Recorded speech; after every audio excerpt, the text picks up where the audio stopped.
En direct, on va vous montrer des images de Versailles où l'arrivée de Vladimir Poutine semble être imminente puisque le président Macron l'attend sur le perron du château. Le tapis rouge a été déployé évidemment sur le perron en attendant l'arrivée du président Poutine. Voilà, il y a une voiture qui semble arriver.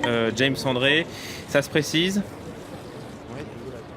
Oui, absolument. On a donc des véhicules qui sont en train d'entrer dans la cour de ce château de Versailles. Comme vous pouvez le voir peut-être derrière moi, Emmanuel Macron est en place. Il attend son homologue russe qui est donc en train d'arriver à bord de ces véhicules. Je pense que ça va peut-être encore prendre quelques secondes. En tout cas, on s'attend effectivement à un dialogue assez fort entre les deux hommes. Il y a évidemment de nombreux différends à régler. Si on prend par exemple le cas de l'Ukraine, eh bien, Emmanuel Macron n'a pas hésité à dire que la Russie avait envahi l'Ukraine. Ça, c'est quelque chose par exemple que François Hollande n'a jamais dit en ces termes. Il y a donc une véritable divergence entre les deux pays. Et au même moment, il faut le rappeler, il y a eu donc ce G7 avec la présence de Donald Trump qui a amené Angela Merkel à dire qu'il fallait maintenant que l'Europe prenne son destin entre ses mains, qu'elle ne pouvait plus compter sur l'Amérique et sur ses alliances.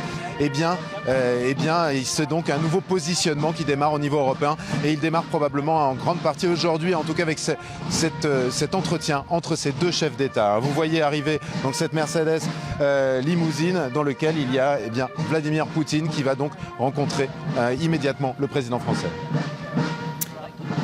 Voilà, on va suivre donc cette arrivée de Vladimir Poutine, les deux chefs d'État qui vont s'entretenir pendant une quarantaine de minutes ensuite à Versailles. Absolument, une quarantaine de minutes à un entretien. Je vous en prie, James, allez-y, vous êtes sur place. Voilà, on voit donc cette première poignée de main. On assiste effectivement à cette poignée de main entre ces deux hommes qui se rencontrent pour la première fois physiquement. C'est la première visite d'un chef d'État à Emmanuel Macron. Il ne s'agit pas d'une visite officielle, il s'agit bien d'une visite de travail.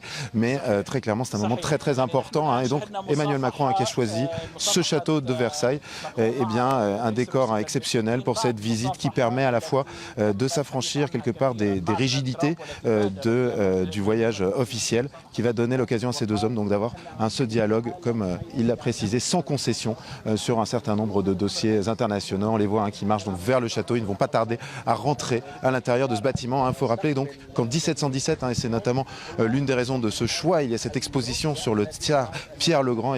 En 1717, le tsar était venu ici, avait redémarré les négociations, les relations diplomatiques entre la France et la Russie. Une poignée de main effectivement cordiale auquel on a pu assister dans cette cour à l'instant. Merci beaucoup, James André.